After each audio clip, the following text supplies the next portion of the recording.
I gotta tell you, I'm having a laugh reading the chat. Change your tune yet, Merrick? About the Four Nations? You excited about this yet? You loser, Merrick. You dope, that was good.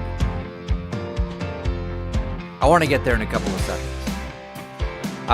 Normally Brian Burke joins us on a Friday. I will not be here tomorrow, so we're doing Friday on a Thursday with Brian Burke. Brian's going to drop by wherever he is in about 10 minutes time, 15 minutes time. So look forward to that. Couple of things. One, Zach, where are you? Where are you hiding? Where are you hiding? Okay, right here. We got a couple of things in the chat. There's a lot of them about, hey, Merrick, what do you think of the Four Nations now? I want to get there. But General Soreness asked, what's with this civilians thing? You want to share, everyone, what this civilians thing is all about? Where it comes from? We should always I've always been taught this about doing like radio podcast. You don't treat it as a straight line. You treat it as a straight line and then a loop back, because more people are going to join. So you need to sort of go over what you've already talked about, and then it goes like this. Or if I'm doing it properly on the screen, it goes like that. So every now and then we should sort of regroup and let people in on the inside jokes on this show. So what's the deal with civilians? So one of, and just thinking about it making me laugh, the greatest clips, not just of this show, but in hockey internet history. Wow, occurred. better than Dave Hodge's pen flip. All of that. Like, it's civilians and Dave Hodge, one or the other. Wow, that's high praise. Berkey was sitting in his office, I think it was in Mattamy, and yes. A civilian, which we did not know at the time was a civilian, walked in on Burke doing the interview here with us, mid-interview, mid-Berkey sentence. And Berkey, in the way only Berkey could, basically told the guy, I will kill you, get out of the office, without saying it out loud. This is death and then, stare. That's there, and then politely said, hey, sir, I'm doing an interview, please leave. Jeff then asked him what happened, and he said some civilian just walked into the office. Like, who was that? He goes, some civilian. He's used that one for a long time. He loves that one. Some civilian. Some civilian. Okay, so a few things here today. Oh, wow. This is funny. You ever go through old books and find boarding passes? No. So okay, well, you don't read on planes? This is wild. My boarding passes aren't usually physical copies anymore, Jeff. Well, this is most why. Of my boarding passes this goes back a ways. This goes back to the genesis of Winnipeg Jets version 2.0. This was my boarding pass from the flight that I took for the press conference, and this is how long it's been since I read this book, Gretzky to Lemieux. It's one of the books that I wanted to mention on the show today, and I just pulled it off my shelf. I'm like, I should mention some of the international hockey books that I really like. People like when you pass on book recommendations, and I just opened up, and this boarding pass from the Winnipeg Jets, welcome back to the NHL press conference, fell out. That's how long it's been since I've read this. Anyway, I'll talk about that one a little bit later on. Okay, so here's my deal on it. I want you to be here I want you to witness this. First of all, Zach, you've known me for a little while now. What do you think the first thing that I noticed was in a positive sense about last night? What's the one thing that you go, oh yeah, Merrick's going to talk about this? He's so predictable. I think when the legends came out, or like the legends from each country, and Mario Lemieux specifically being brought out. No, I did like that, and I want to talk about Mario in a second, but no. Huh. I don't know. Mustard versus ketchup. There were no white jerseys on the ice. It was yellow versus red. Yeah. That game looked awesome. Yes. Like, just visually, that looked real good. It's a hot dog game. It's ketchup and mustard. It was fantastic. Loved the way that game looked. And it was a fun game. But here's where I'm at on it. I'm excited about the hockey now that I know that they're going to play hard. Was it the best international game we've ever seen? No, but it was really good. And it was fun, and it was exciting, and it had a thrilling conclusion. Had some nervous Canadian hockey fans, some excited Canadian hockey fans early, some nervous Canadian hockey fans well into the second period, and then at the end, your Mitch Marner, Zach Phillips, Yes. a little sort of lazy shot to the far side, ends it for Team Canada and they win. But a couple of things here. One, and I really try not to be the look down your nose at everything guy. And I'm trying not to sound arrogant when I say that. I've been thinking all afternoon, like, how am I going to say this without sounding arrogant? So please understand that this is not coming from a place of arrogance. It's just coming from a place of, I've just seen a lot of international hockey games. Like, I've grown up my entire life knowing and loving international hockey. Mentioned before, 1976 was a big one for me. And I still, like when we think about like white whale guests, man, if we ever got Rogie Vachon on this program, I think all I would talk about is 1976 with Rogie. And he'd talk about like, I did play on other teams, like I was a general manager of the Los Angeles Kings too. And no, I just want to talk about 76. But what sort of dawned on me is there is, I'm not going to say like a whole generation, but a significant part of a generation of hockey fan that hasn't seen best on best competition. And that's why I understand like why people would be excited about it. I've been spoiled. Like, I will freely admit I've been spoiled because I've grown up in this generation where I've been able to watch hockey change significantly. Like, hockey's always evolving. All sports are evolving. But I've been able to watch it like from the 70s to the 80s to the 90s, like all the way up until right now. And like the evolution of hockey, it's profound. And one of the things I always love doing is usually in the off season is I'll go back and watch old Canada Cup tournaments or old NHL games just to point out to myself just how different the game is now. But I grew up watching the 87 Canada Cup. I grew up, like, I watched the 1996 World Cup of Hockey. Like, that is my bar.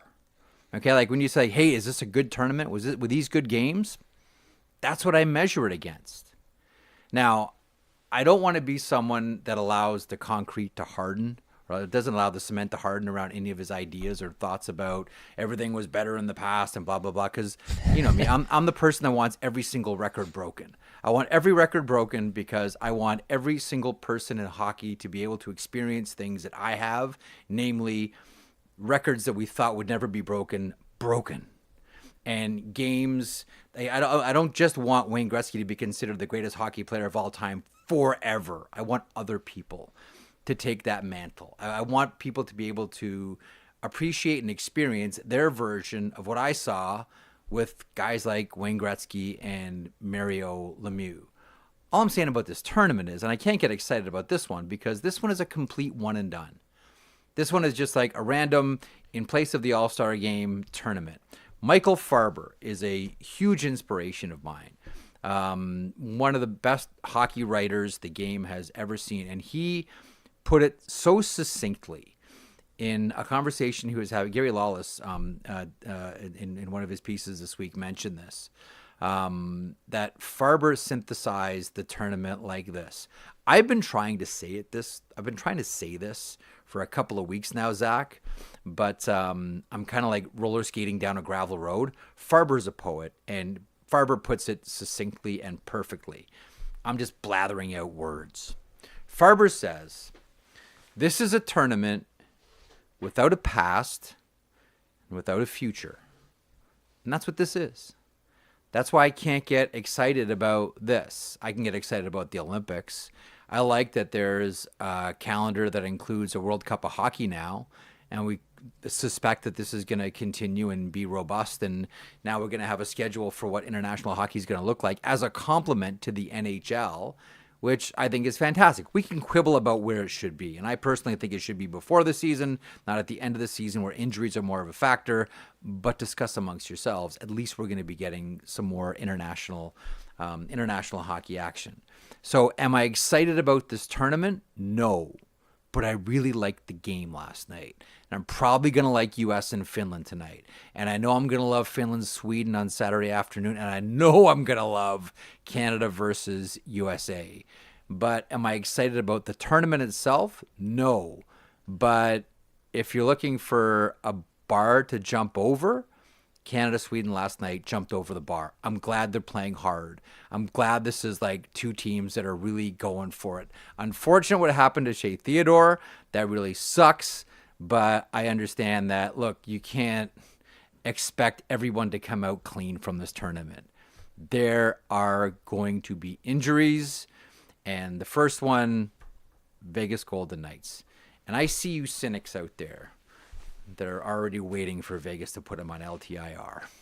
I see you cynics, you cynical people out there. Shame on you. But anyway, let me get your thoughts on it last night. Last night was a fun game, a flat out fun game to watch. Not the best game I've ever seen. Fun game that we've seen. Yeah, I mean, I want to read this too for people. I was waiting for Jeff to give me some kind of insight as to how he was going to be feeling about the game, the tournament, etc. as it went along. And I'll get to the point you just made about like the history and the future of the tournament. But I texted Jeff at the end. I'm just going to give people this insight, Jeff. I said, that was exciting, Jeff says. Oh, no. Was good. Yeah. Was good. Two words. Good. I'm like, come on, give me something else. I guess save it for the show, but I think your breakdown of it is fair. Don't do the show in the green room. We're not doing the show on our texting. Don't rehearse your ad libs, John Shannon would always say to me. Jeff, don't rehearse your ad libs. Was good. I'm like, come on. Yeah. But you know what? I think it's fair, and I think the future and the history of the tournament kind of breakdown there makes a lot of sense. I'm a little bit more on the side of caring about the tournament now, and I know that there's not going to be a future one of this, and we saw that, or had that confirmed yesterday by the NHL effectively over the past couple of days, talking about the schedule of everything, and every 2 years, and the World Cup of hockey, and this is going to change. You know, I imagine we're going to see Germany and Czech and Switzerland and etc. all included in this going forward, but. Yeah. I personally am enjoying this right now because of the hockey and what we're getting to see. And, you know, to push back on it a little bit, and where I think you kind of alluded to there is like, you know, I was 12 years old when I saw Sidney Crosby in the golden goal. And 2014 in Sochi is something I got to experience, but not really. You know, it was in Russia, and it was a ways away, and the times and everything made it harder to kind of be a part of that way. So 2010 was my last experience, and actually, you know where I was? I was in Nottawasaga in Innisfil playing with our friend Ryan De Silva up there, getting ready for a game to play against the Markham Waxers, and they delayed our game because Canada-US went to overtime. So we were loaded into the everybody lobby. out in the lobby watching the game? Yes. So you know the question, one of the questions that everyone has about this one is, let's say you were at the airport and you're watching that game, and your plane is boarding as they're starting overtime. Are you watching overtime, or are you getting on the plane? I mean, now you can at least bring your phone. In 2010, this is 2010. I'm probably saving it to the last possible minute. No. Last call at the gate. We're boarding. That's it. You watching overtime? Or you getting on your plane? And I think I'm watching overtime. I'm watching overtime. Yeah, that's a once-in-a-lifetime thing. Sorry, Mom. Sorry, Dad. Honestly, not coming home. I know I'm making it a big deal, but like that's a once-in-a-lifetime thing. That goal that was scored, and for Canadians specifically, and probably Americans, because you don't know at that point if you're from another nationality. Maybe you say, whatever, I'll find out what happens when I land. But Canada, US, I think sitting there and watching that, like that's a moment I have never forgotten, and probably will never forget. And our friend there is in the chat and said, delayed the game, watching the lobby. Delayed the game. Watching the lobby, great times. Yeah, but I cared, and I just want to give one final thought here as we get ready to have Berkey join us on it. I was concerned, as I think you were, about what was going to happen. There were 3 players in particular last night who basically set the standard for how everyone else on Canada was going to play, everyone on the U.S., and I imagine people, or Sweden, sorry, and I imagine people in the U.S. and Finland will play tonight. To me, those 3 people were Nathan MacKinnon, Connor McDavid, and Sidney Crosby. Those 3 guys took it seriously. It was like 20 seconds into the game, Nathan MacKinnon finishing checks. Let me throw one more name at you out there, too, and I want to get to the rundown. And by the way, the chat's great today. Chat's really funny. I can't get my eyes off it. Adrian Kempe, I thought, was excellent last night for Sweden. Kempe was Yeah. fantastic for Sweden. Okay, Berkey on the other side. Daily Outlines, presented by our friends and partners at FanDuel, North America's #1 sportsbook app provider. And the lion's share of today's program will be talking with Brian Burke, who normally joins us on Fridays. But today's a Thursday and I'm off tomorrow, so Berkey will be aboard in a couple of moments. Are you not entertained? That was an entertaining game. I went into it skeptical. We'll talk about Sidney Crosby as well and the inevitable questions that have come out of last night's game, namely, should Sidney maybe go somewhere where we could see him in the playoffs? Shea Theodore and the injury heard round the Four Nations. He is the first, but as harsh as it's going to sound, like he's probably not the last player to get injured in this tournament. Tonight, USA faces off against Finland. Very much looking forward to seeing that one, to see Matthew Tkachuk versus Alexander Barkov. And if there's a moment where there's one player, if Barkov gets lined up by Matthew Tkachuk, that will tell you all you need to know about this tournament and whether they're going for it or not. If you have someone lined up from your NHL team and you don't finish, that tells you a lot about this one and this tournament. But, or if like Sam Bennett and Matthew Tkachuk throw down Saturday night, like just dress them both, right? Like Sullivan, Cooper, put them both in the starting lineup against each other. There's Sam Bennett standing next to Matthew Tkachuk, opening face-off. Like, just do it. You owe it to hockey. We keep hearing about doing what's right for the game, for the good of the game. Just dress Bennett and Tkachuk. Put them across from each other to start the game. Do we have a couple of seconds before I get to Berkey, or is he standing by? He's ready to go. He's ready to go. Let's get him in. Normally we do this on a Friday, but today we're doing it on a Thursday. Our gift to you, joining me on the sheet, is the one and only Brian Burke. Berkey, how are you today?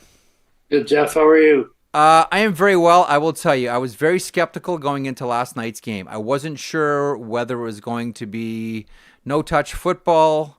It was going to be no-touch hockey, whether this was going to be tag, but it wasn't. The play was good. It wasn't the best international game I think we've ever seen, but it was good enough to keep everybody really entertained. What were your main takeaways from last night? I want to drill down on a couple of players and situations, but what was your main takeaway from last night? Well, I'm really surprised that people even debated whether this would be real hockey or not, or tag team, or tag touch football. Yeah. Or somehow it will be anything, an all-star game. I was amazed and amused by some of that speculation because that's a real degradation and unfair characterization of our players. Our players play hard no matter who they're playing for or against. Now, I'm not surprised it was a physical game. I think it's going to get worse tonight. You think it's going to get nasty tonight, the Finns and the Americans, yeah? Yeah, I think they're our cousins. The Finns are our cousins anyway, North American cousins anyway. They love the rough stuff. Yeah. So I think they're gonna look forward to it rather than shy away from it. So I thought it was a great game. I thought it was a great result for Canada. I thought the game was great. The tension was great. I love overtime. I love the fact overtime was a little longer. And then you saw the genius of Sid. So it was great. I want to get to Sid in a second. Let me ask you about Nathan MacKinnon. Gorgeous goal to start it off, power play marker, and then in the overtime specifically, it almost seems as if Nathan MacKinnon kind of just said, you know what, I just gotta take as many chances here to try to end this game on my own as possible. Like when he starts skating, he's a rhinoceros on ice. Like good luck. He gets a couple of steps and he's a Clydesdale. Do you ever thought of what we saw from Nathan MacKinnon in overtime, where it was just grab the puck and go? I went and watched him his draft year, and he had that explosive capability even when he was 17. Yeah. You could see the power in his game. There are players that can skate as fast. Like Connor McDavid, I think is every bit as fast as Nathan MacKinnon, but he's not as powerful. This kid's powerful. Like you said, a rhinoceros, whatever the big Cape Buffalo, whatever analogy you want to use. Yeah. He's a big man. He's a determined man on a straight line. But I think the play that won the game for Canada was on a stop-up play. So I think that's what Nathan's got to do is use his speed, see if he can beat the guy outside. If it's not there, trying to beat three guys. If it's not there, stop up and make a play. You know, there was a lot of talk about Sidney Crosby during the game, a lot of talk about Sidney Crosby coming out of the game. Oldest player in the tournament, 37 years old. He was the best player on the ice last night. And part of the conversation now is, you know, I know that, listen, Crosby's going to the Hall of Fame. They have the plaque already. It's all set to go whenever he decides to retire, and they have the mandatory waiting period for him down there. He has nothing left to prove in hockey.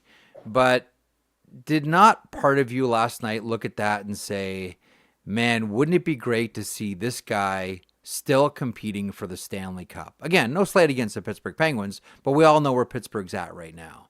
You know, when you look at Crosby, is not part of you saying, man, you know, I really wish that this guy was still going deep into the playoffs like he used to, because he's still got the fire, he's still got the skill, he's still one of the best players in the NHL, period, but he's not going to be in the postseason again.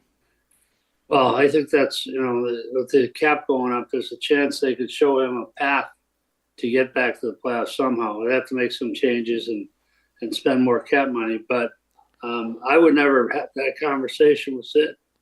If I were still running the team, I wouldn't have the guts or I wouldn't lack the class or lack the intellect to even raise that situation. This is a guy who, if he decides to go elsewhere, he's got to bring it up. He's got to go to them. I can't see him doing that. I really can't. See, I was on Sekeres and Price today making that exact same point. Like, the one thing that we know about Crosby is, outside of the skill, I mean, he's intensely loyal. Like, he's loyal to I think it means a lot to Crosby to finish playing where he started.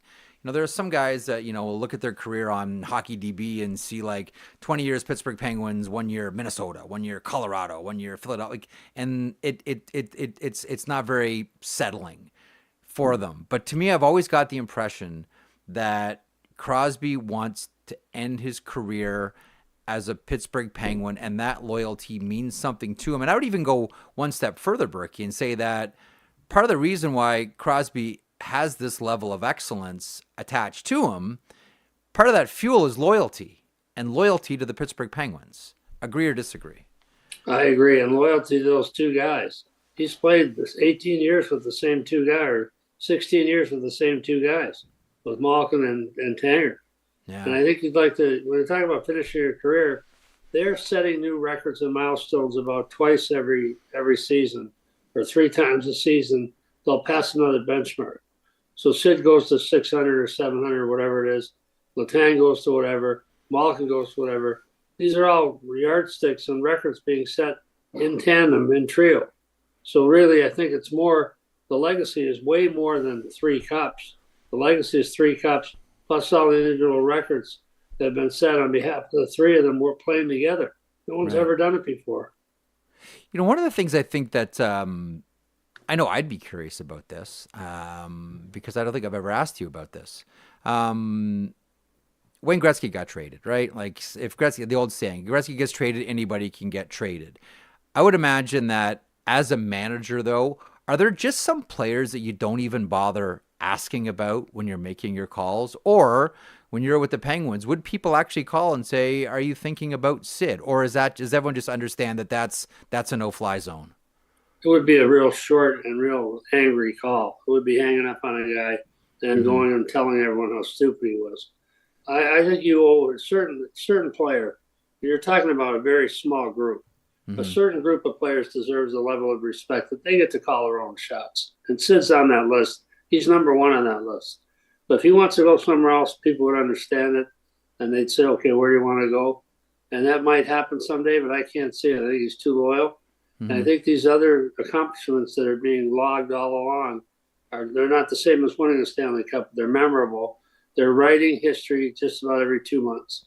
And so I think that's something that has value to Sid, too. I've never asked Sid about it. I don't mean to speak for Sid, Sure. but I think that's what I know what I would think. Having met him and spent time with him and played with him, he played for me, obviously, is the respect level. I would never have the guts or the stupidity to bring that up with a player of that caliber. Because it could be a short conversation. I think it would be. Yeah. Let me ask you about Mark Stone. There's one play here, like on his goal. Like, again, it's a beautiful play by Crosby. to get him the puck. But I want to show one thing specifically here for everyone watching us on YouTube. There's one play, and this is why coaches love Mark Stone. I want to get your thoughts on Stone. So the play starts in Canada's own zone. Zach, can we roll the play? So the puck is going to come out high. Parayko has a hard time with it, and what Stone does, instead of doing a big loop, he stops and gets the puck over to Sid. Beautiful 10-2 by Sid, and over to Stone for the goal. But it's that play where instead of doing a big loop, he does all the things that coaches always talk to you about. We're watching it again here. Watch 61. Has a hard time with it. He stops and goes back, gets the puck up to Sid, and off to the races. You know, I was talking to Troy Smith about this last night from Hockey IQ. He's going to do a video on this later on tonight. And like that is what we talk about when we talk about kids, about stops and why stops and starts are so important and basic fundamentals. That's Mark Stone right there. It's his goal. Sidney with the great pass and the great play. But to me, the whole thing was about Stone stopping in his own zone to strip a puck off Nylander. Your thoughts on Mark Stone? I said the same thing in real time. I said, you watch him stop on that puck. We wish all the kids would learn to stop on the puck like that. But what amazed me is Mark Stone, his brother played for me. Stoney's just an average skater. But you watch him, he labors to get open, to get the goal, score the goal from Sid. He labors all the way up the ice. He's not a great skater, but he's got great speed because he works so hard. On a straight line, he's a good skater. Mm-hmm. But it's awkward looking. You watch him skate and say, oh my God, what's his second-year pro? But Stoney can get there. He gets there well. So when you watch him here, he stops on the puck, does the right thing, gets puck recovery, makes the outlet pass, then watch him go. He's playing against the fastest guys in the world on his break stride halfway there. But to get to the blue line, he's got a motor. And he's not, there's some guys who aren't great skaters. Forsland's not a great skater. There's we could go sort of like player through player here on this Canadian team after last night. But there are a lot of questions in the chat for you, Berkey, and it's the same question. What's your favorite Sidney Crosby story? I have mine. What's yours? Well, right when I first got to Pittsburgh, I remember I met Sid a couple times. I didn't know him at all. And he's a man of few words, and he's not, you're not going to have an easy conversation with Sid unless you want to talk to him about something specific. He doesn't like spare, loose talk for just to be, how's it going type stuff. Mm-hmm. But I watched him one day when I first got there, and he missed a goal. He had a chance to score a goal in close. And it's a patented move where he goes down on one knee sometimes. He's on the offside, on the right side of the net. He's on back on his offside. And he got a chance to score, and he missed it. The next day I went in for practice. He's out there a half hour before. He's got the strength coach or the skills coach passing him pucks, that exact spot.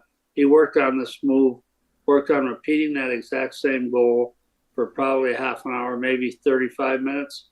But way longer, like 15 minutes is long enough to work on something. He was out there longer than that. Mm-hmm. And then 2 games later, we got a chance, and he scored that goal. Didn't gloat, didn't say I told you so, didn't say, oh, look at me. Just went about his business. But we were thinking, what a perfectionist he was. Here's a guy who's already the greatest player, one of the greatest players that ever played the game.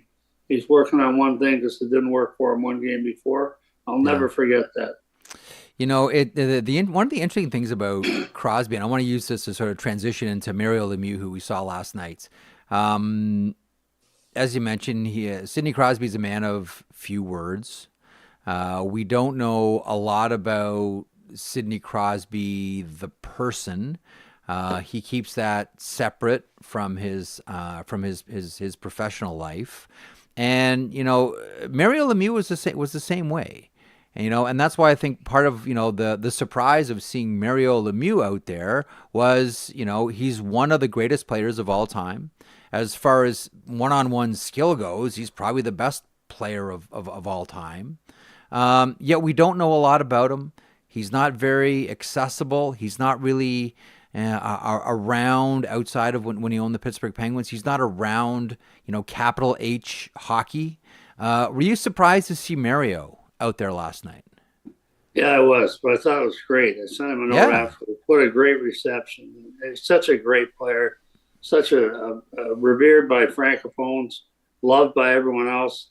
And this is the guy that I thought the reception he got brought a tear to my eye. Yeah. Having worked for him, I got to know him a little bit better than most people do. And he's a wonderful guy. And I was so touched by his reception. They were saying to him, "You are still revered in Montreal. You're still one of the greatest players ever. You're a class act to go with it." That was a great reception. You wouldn't see that for any more than maybe 2 or 3 other players. Wayne, Mario, maybe Teemu, but I don't think so. You know, one of the things that I always maintained about Mario was that he would intimidate you with his skill. Like, I know there were some guys that would go at him. Like, I remember, Pittsburgh would play Boston and Hal Gill would be living all over him, octopus, all over Mario. But the thing about Mario was when he had the puck, like, and you can count the amount of players who can do this on one hand, Berkey. People were afraid to defend Mario because of how stupid he'd make them look. Like, when you think about one-on-one hockey players in the history of the game, is Mario Lemieux not number 1 in your books? I'd say number 1 or number 2. The only guy I put up there with him is Jagr. Same thing. Yeah. They both were so big, such good feet and such good hands. They could make you look truly sick, make you look stupid, make you look foolish. And you'd be living on a highlight film like those 2 guys from the North Stars that Mario undressed to win. I remember his first pro game. Pete Pierce was my client. Pete Pierce was a goalie for the Bruins. Yep. Pete and I had played together in the American League. He was my client. I went to him before the game. I said, "Look, this guy is really special. Just keep an eye out for him." And I'd never given a player a heads up like that before. Never did before. He came down on his first shift at Boston Garden and scored on Pete. I said to myself, I will never talk to a player again before a game. Yeah, that was. Listen, he's highlighted a lot of players throughout his career. Just a general thought here. This is a tournament that is, as Michael Farber mentions, it's a tournament without a past and without a future. It's just a one-off. This is replacing All-Star Weekend. Yet the NHL now is announcing that they're going to have, this World Cup / Olympic schedule. This is something we've been looking forward to. I mean, geez, Berkey, even going back to 04-05, coming out of the lockout, this was one of, Bill Daly's file, like international hockey. You need to put something significant together. Now the NHL has opened an office in Zurich, Switzerland as well. There's more, teams heading over there for games and then scooting back. Like I like many of us, I'm waiting for the NHL to really jump in to this potential gold mine that exists there in Europe. Do you think we're starting to see the beginning of that now, finally? Yes, but this goes back. You turn back the clock. When I worked at the NHL, we talked about a 12-year schedule with the Olympics and the World Cup going back. When I worked for Gary, I was there in '98. I left the league after '98. After the Olympics that summer, I went back to Vancouver. But in collective bargaining, prior to the first big lockout, we had openly discussed a 12-year schedule where you play Olympics, then World Cup, then Olympics, then World Cup every other year, regardless of whether we had a CBA or not. We said that if we can only do a 2 or 3 year CBA, let's do a 12-year event CBA that will survive the CBA and will play those international competitions. Regardless, it fell apart. I'm not going to say who. I don't recall it directly, but we talked about that as early as 1998, doing a 12-year international calendar.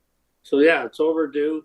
That we had an office in Europe. Gary set one up an office before.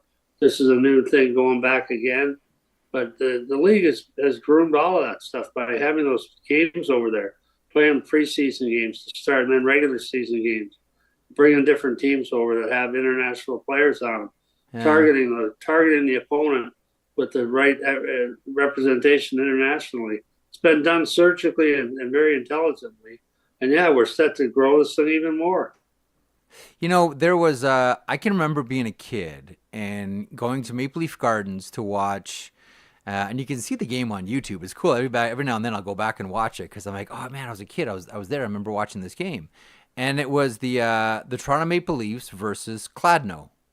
And, this is like late 70s, early 80s, where NHL teams would play exhibition games against European squads from Sweden, from Finland. There'd be, the Moscow Dynamo would come through, the Wings would come through, Red Army would come through, and they'd play exhibition games. Now, I know that a lot of the mystique is gone, and that was always part of the lure because those players hadn't come over to play in the NHL. But I'm curious from your point of view, like, you were there to see all of this. You were there to watch, the NHL play exhibition games during the season against Red Army, to play against Kladno, to play against all these teams. Do you have any memories of that? Like, did you find, like, was that interesting to you as a young hockey fan? Yeah, I remember we saw Red Army play at the Met Center, and my dad took me to the game. We had North Star season tickets partial plan. And my dad took me to the game. And I remember I couldn't believe how good the players were. I couldn't believe the North Stars didn't touch the puck, I didn't think. Yeah. I remember watching that and thinking, man, they're so far ahead of us. Then when I played in the American League, we played Moscow. I think it was Dynamo. We beat them 1-0. Drew Callender scored the goal. But it was, I remember we shut out a Russian team, despite the fact they had the same puck movement. You almost wanted to ask them to put a second puck on the ice when they played the Russians, so that you could touch the other team could touch it a little bit. It was unbelievable. They were so far ahead of us in terms of their puck movement and attack. It was awesome to watch, but it was scary too. I've talked to a couple of players who played in some of those games in the NHL when, like, Red Army would float through or into those Soviet teams, and they would say, like, we were intimidated watching their practices.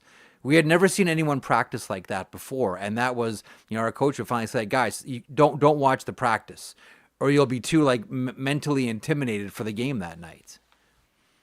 Yeah, and they were really well conditioned. Like, they had a lot of the players smoked cigarettes and nonstop. Yeah. A lot of them drank a lot.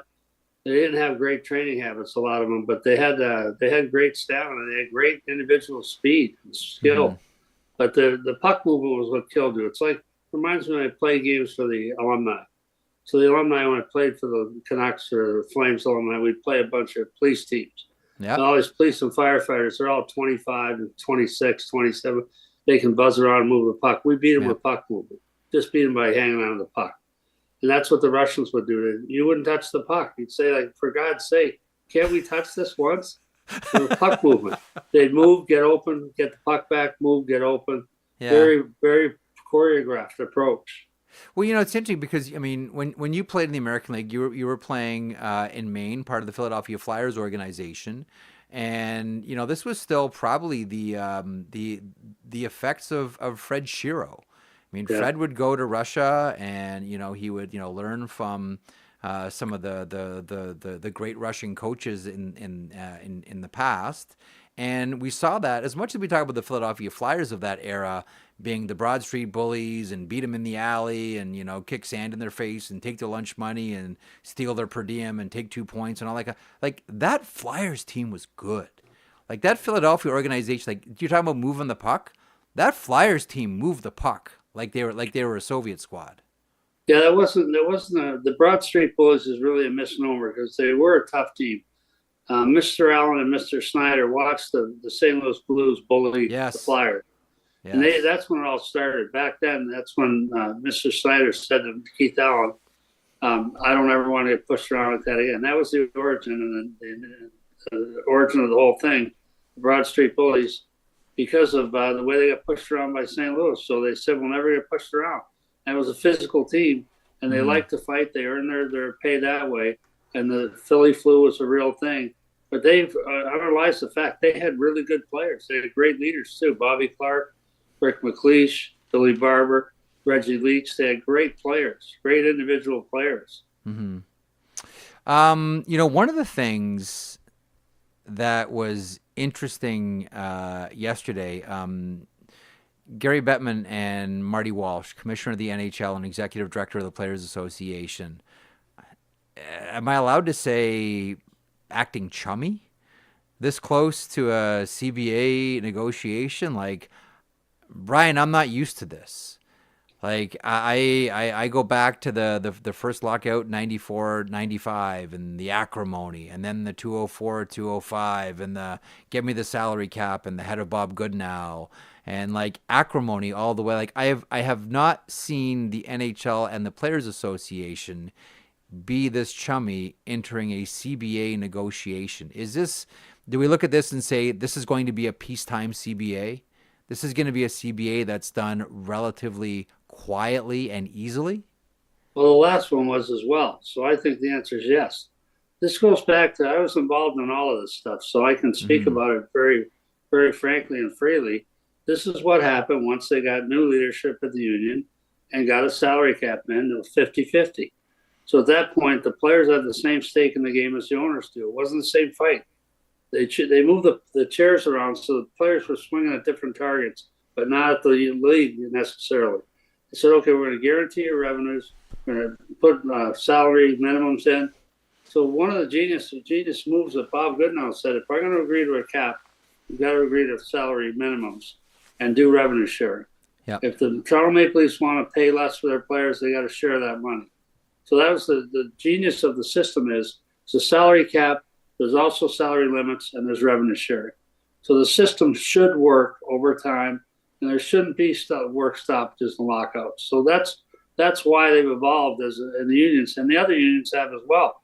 I remember the New England Patriots trying to start fistfights with scabs at Sullivan Stadium back in the day. So it's a very different model now where you get a hard cap, you get 50-50 or whatever the share is, and get revenue sharing. It's very different now. Do you think part of the fueling a lot of this is just the nature of there are a lot of people that want expansion teams right now? That right now they're not fighting over nickels and dimes. Right now, like there's a lot of dollars that are out there, and that is fueling a lot of the harmony. Like it gets the old Don King line, like Don King, like the shadiest boxing promoter of all time, with one of the most brilliant things ever said about sports when he said, "Where there's money, there's understanding." Berkey, there's money out there. Is that why we're seeing understanding? No, I don't think they're linked. I think the expansion thing is a real threat. Which you know my view on that. I think the expansion thing, I don't think they're linked. I think we've evolved as a CBA with the union and the league. We've evolved into a CBA where the players are making money. They're being treated fairly. They're not getting screwed like they used to. And that mistrust was a result of players getting the short end of the deal for a long time. Now it's 50-50. You built in revenue sharing. You built in league minimums. It makes sense for everyone to work together to grow the game. They've got a very different model than they had when we started negotiating. I don't blame the players for their suspiciousness, and they were suspect of us at the time. I get it. A lot of water had to go under a bridge like that before this made sense, but this makes sense. So I don't think they're linked. I think expansion is coming. I'm opposed to it. I think it's coming, but not because that's not part of the piece. Because the players don't share an expansion revenue. They never have. Am I allowed to say yet? Like, I wonder about how this negotiation goes, and I see how much money is out there for expansion and what franchises are worth right now. And I keep thinking to myself, Berkey, if I'm Marty Walsh, are we not at least having the discussion about players having access to that money? That's a lot. I think it's been up till now. It's been a very short discussion. I don't know if they've had discussions about that since then. But when I was involved, it was a very short discussion. The answer was, is it something the league would consider? The answer was no. That was the end of the discussion. No, followed by an expletive. So no. Yes. But I don't know now. Preceded by an expletive. You're talking about if Utah went for whatever won for 1.3 billion. Yeah. For a small market, non-traditional hockey market, substandard building, it still went for 1.3 billion. Then who knows what the next group's going to go for? Because that was just 3 years or 4 years after Fenway Sports Group paid $950 million for the Penguins. So the escalation and the acceleration in pricing doesn't make sense to me, but it makes sense to everyone else, and that's why I think they're going to come on and keep expanding. Even though I've said to you what I think of it, I think it's a bad idea. Let me ask you about the Vegas Golden Knights. I don't think anybody is surprised that someone got hurt. This is the nature of hockey. It's a physical sport. It's a competitive sport, and this wasn't no one had malicious intent in this one, but Shea Theodore will miss the remainder of the Four Nations with the arm/wrist injury. I guess this is just baked into the pie if you're an NHL team. Like, you just sort of throw salt over your shoulder, cross your fingers, and hope that none of your guys get hurt here. But Vegas, first player down, Shea Theodore. Yeah, I'm amazed at this. If it was an American player, no one would care. But if players get injured, well, they wouldn't. This is a very Canadian thing. I love this. I love the Canadians saying, "Oh, Theodore's hurt. What do you think was likely to happen here?" a major player's been hurt in every major international competition. Tavares got hurt in Torino. Hasek. Matthias Olin got hurt in Torino. So they had injuries built into this. The intensity level goes up. People are dying to play. You ask Theodore, okay, now that you got hurt, would you still sign up to play? He'll break his arm raising his hand. So the fact of the matter is they all want to play. They all love this. They know the risk involved. We all know the risk involved. Play on. Next man up, which would be Sanheim, I guess. Travis Sanheim of the Philadelphia Flyers. Okay, Berkey, before I let you go, one of the things that because international hockey is on everybody's mind right now. And one of the things that people like what I do here is just sort of recommend books, etc. And so I wanted to point out one of my favorites is Ed Willis's Gretzky to Lemieux, the story of the 1987 Canada Cup. And there's been a number of, obviously there's been a ton of books that were written about 72. I mean, Canadians still to this day, Berkey, you know this, can't stop reading about or talking about or watching videos on 1972. There's been some great writing around 1987 and that Canada Cup. What I've always wondered about, because I will put 1996 World Cup as far as quality of play right up against 1987. The quality of play in 96 was phenomenal. What an incredible tournament that was. Why is there not more fanfare about 96? Where are the books? Where are the videos? Where's all of it? That was such a great tournament. Well, I was working for the league at that time. I got blamed for the reviewing the goal where the U.S. They ruled the high stick on the goal. Yeah. Everyone turned to me and said, I was in the booth. Everyone turned to me and said, "What do you think? It's a good goal or not?" I'm like, "I'm not the goal judge. He was Brian Lewis. Yeah. He was in charge, but I wasn't the goal judge. I had to be the goal judge once at a preseason game in Anaheim. I was terrified I'd have to make a call. But they asked me to do it because no one else was there. Thank God I got through without having to call anything. But that I think it's because the Americans won and because it's not the Olympics. But the Canada Cup that's the best hockey I've ever seen in my life in 87. 87? And I'd say the World Cup in 96, right behind it. I would put them on par. I loved it. And I'm with you because if Canada wins that thing, we're probably talking more about it. But it was the Americans that won that tournament. But as far as quality of play goes, and Berkey, there's fights. Guys are throwing down. It's and I wonder what's going to happen on Saturday. I'll be shocked if we don't get through this tournament without a fight. Really? Well, I think it was a little close last night. Yeah. Okay, so let's pick. Got Chucky coming in. Well, Chucky's coming in, but see, here's what I'm wondering about. Even though they play on the same team, what would happen if Sam Bennett and Matthew Tkachuk threw down at center ice? Two Florida Panthers. That might happen, but I would take Sam Bennett in that fight anytime. Yeah. I love Chucky, and he'll fight anyone, but I don't think he can beat Sam Bennett. I would tell him, just make that one look good and hang on if that's what happens. But I mean, that's the litmus test for how serious guys are taking it, right? When you'll fight someone on your NHL team over this fabricated one and done, replace the All-Star game tournament, that's when you know the players are really taking it seriously. Look, the All-Star game is a travesty. We all know it. Bettman knows it. It's done for the benefit of the sponsors, and we have to do something to celebrate our best players. Kids too. Yeah, it's a pillow fight. It's not even a pillow fight. It's not even a fight. Yeah. It's a love-in. But everyone knows that. Gary's tried to increase the prize money. They changed the format last year. Gary's done everything he can. They're not going to play hard. Remember Gary Bettman telling the player, Bob Goodnow telling the players prior to one of the All-Star games that I was working at the league. Mm-hmm. I met with the players and said, don't be afraid to throw a body check here and there. I remember Goodenow saying the players are not going to check in this game. They're never going to check in this game. I've told them not to check in this game. And that made sense. They don't want anyone to get hurt in that game. So it's never going to be better. It's no better in the NFL. It's no better in Major League Baseball. It's no better in the NBA. We're stuck with that. It's a good spectacle for fans and sponsors. That's it. Don't compare this to that. This is a real tournament. These are players that care deeply about their countries. Yeah. They're gonna do their best to win it. And they're gonna brag about it when they do. So don't ever compare those two. I love it. Brian, with that, we'll bid you good afternoon. Thanks for accommodating and changing your schedule for us. Much appreciated. I know everyone in the chat loves it, and everyone listening and watching always appreciates it when you come on. Thanks as always, Berkey. You be good. Yeah, last thing. You see Sid cross-check Raquel, right, as play ended one play? Yeah. They're teammates. I know. Sid cross-checked him in the back, right, as play ended. That's a proof to you. There's two guys that get along. They're teammates. And Sid, first chance he got cross-checked a teammate. They're not playing games, folks. They're here to win.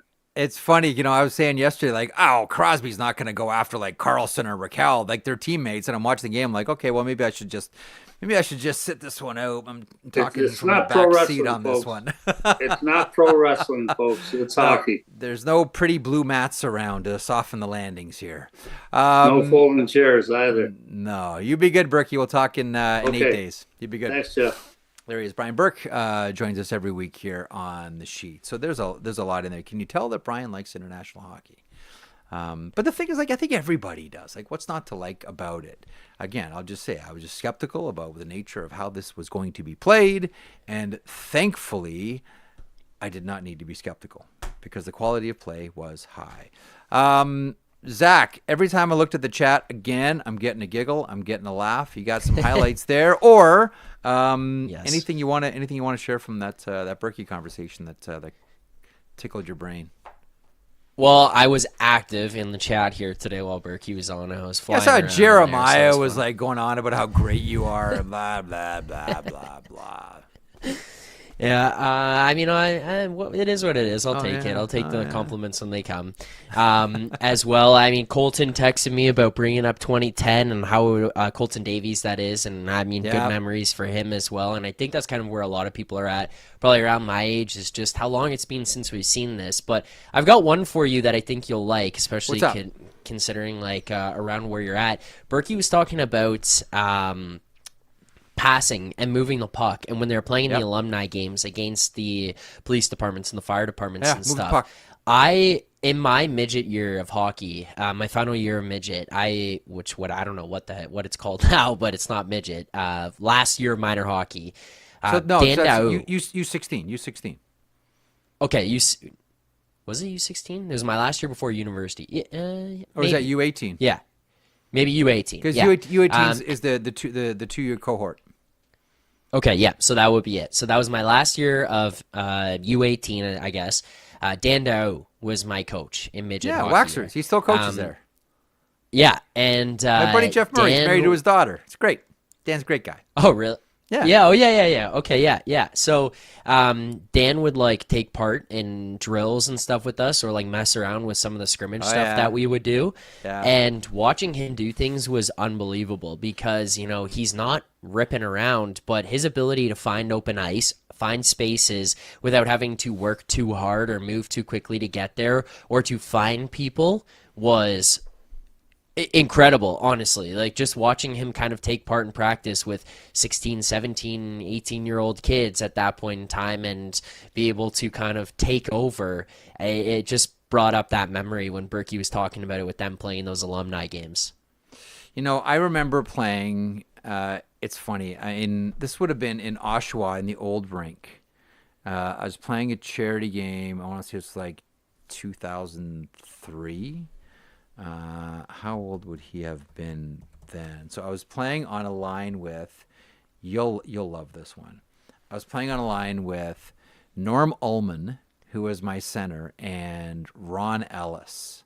So, like, if you're a Leafs fan, like you are, you'll know that, like, hey, Merrick, you're in the Paul Henderson spot, like, because that was a line in the early 70s of Ellis, Ullman, and Paul Henderson. Ullman, who is still with us, Ron Ellis is no longer. Norm Ullman who at that time would have been in his, I want to say, late 70s, probably, is out there throwing like backhand sauce passes to me like a not breaking stride. And he's not the fastest guy out there, but like body positioning, making plays, all that. And I'll never forget it. Like he was out there and I'm just like chugging up and down the wing, trying to keep up and get in position and getting open and all these kinds of things. And Norm, it's just like so simple. It's easy breezy. And then gets back into the room afterwards and it's like 5 cigarettes real fast. And I'm just like, yeah, it was a different era of hockey. Old Normie Ullman out there feeding me passes. But you're right, like all these guys, like as much as they say, oh, the hands go first and all the feet are the boots are full of cement now. These guys all still know how to play, right? Yeah. You never lose that. I remember playing with when we used to play when I was working at 640 doing the Leafs Lunch Show with Bill Waters. Every Friday we would have a pickup game at Lakeshore Arena with the people from Leafs TV. And every now and then, Rick Vive would come out because Vive used to do some work both on 640 and on Leafs TV. And actually, he would bring Justin out, his son, who now is playing with Cincinnati of the ECHL. Yes. This is when Justin was playing on that Marlborough's team that had John Tavares, Sam Gagne, Brendan Smith. It was just like they lost like one game all year. I think they lost like one game at the Silver Stick anyway. And he would bring out Justin Vive. And RV, like Rick wouldn't move a ton, but A, you couldn't lift up a stick. And 2, always in position and could fire passes. I mean, RV's shot was legendary, and would just fire them, but wouldn't even break a sweat. You know, like he would not lead like the warm towel and oranges after a game. And just like, yeah, whatever, just hop in your car, like no big deal. We'd all be dying. Dying out there. Yeah.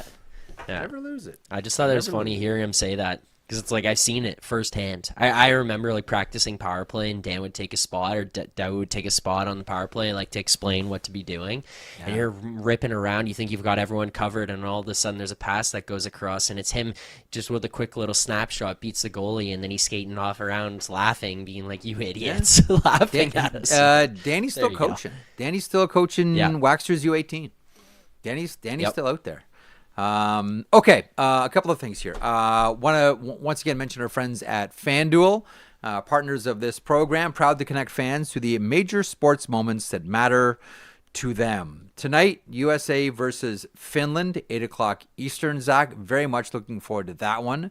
As soon as this show goes off the air, I'm hopping in the Batmobile and racing to Montreal, hoping to get there for the second period of USA versus Finland.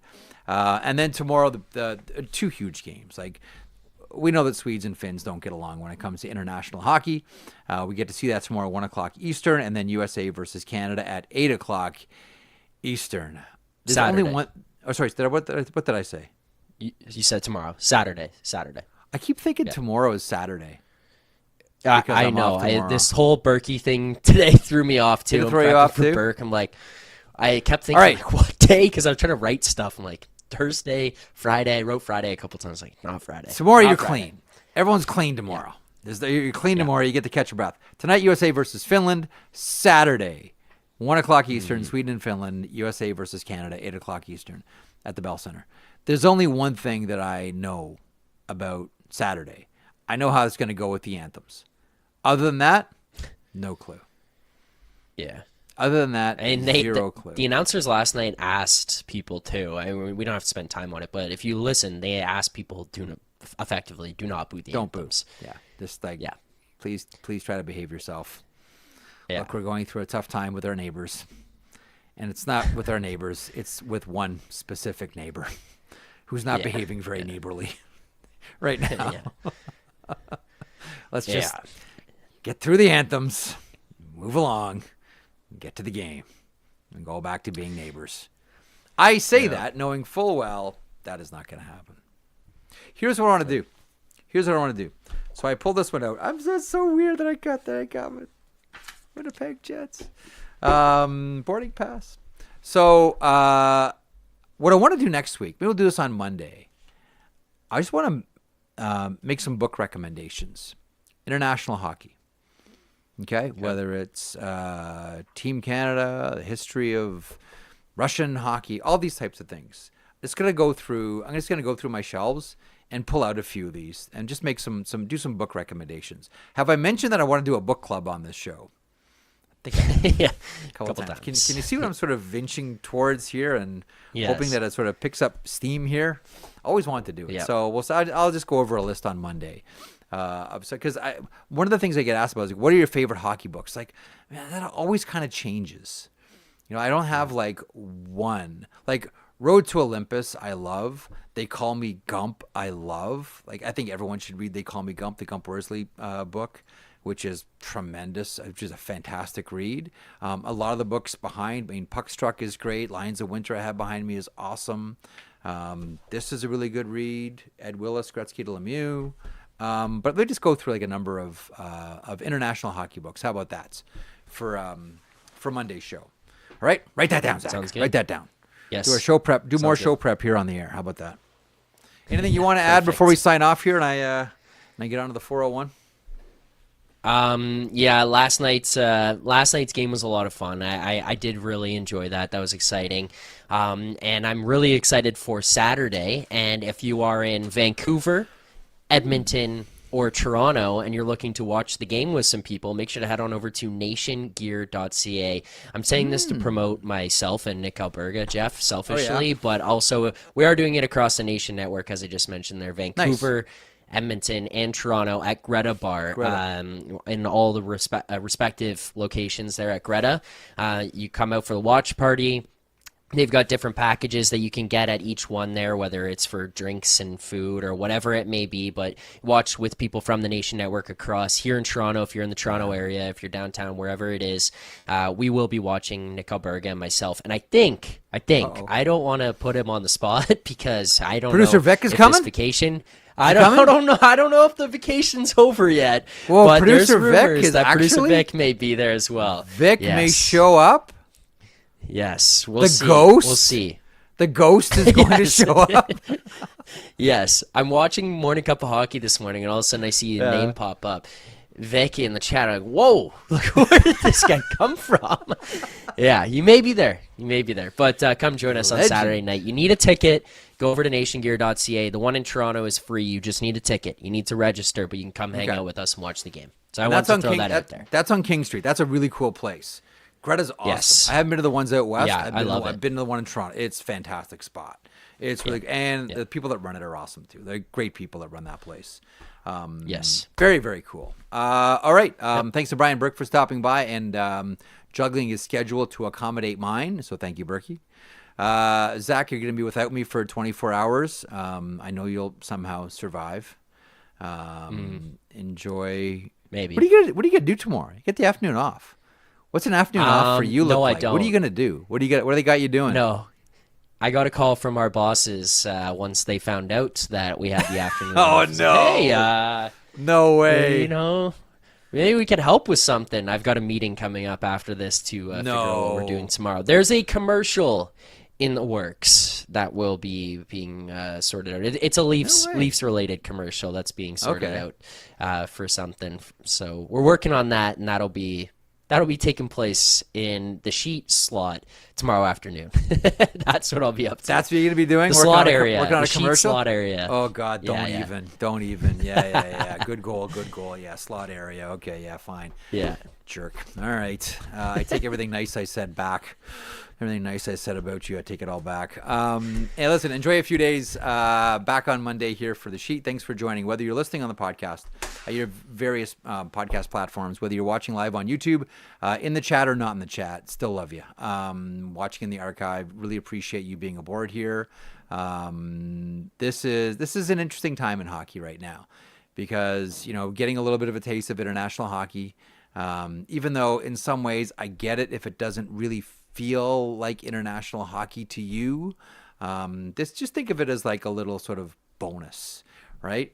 Think of it like, would you rather be watching this or would you rather be watching the All-Star game? And I think overwhelmingly people will say we'd rather be watching this. Game 1 was outstanding. tonight should be equally as outstanding as USA faces off against Finland.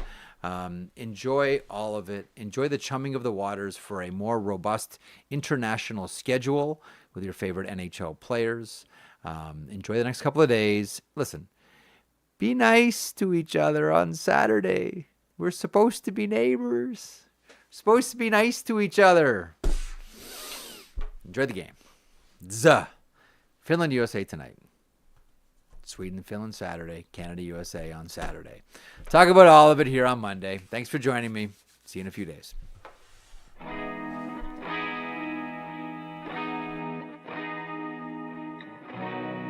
If you enjoyed that video, and we certainly hope that you do, please hit the subscribe button right there here at Daily Face-Off. I will put this lineup up against any hockey lineup anywhere. It all gets underway at 9 o'clock Eastern with Morning Cup of Hockey. That is Johnny Lazarus. That is Colby Cohen. Then at noon, it's DFO Live. And then 3 o'clock Eastern, The Sheet. Get caught up on everything in hockey.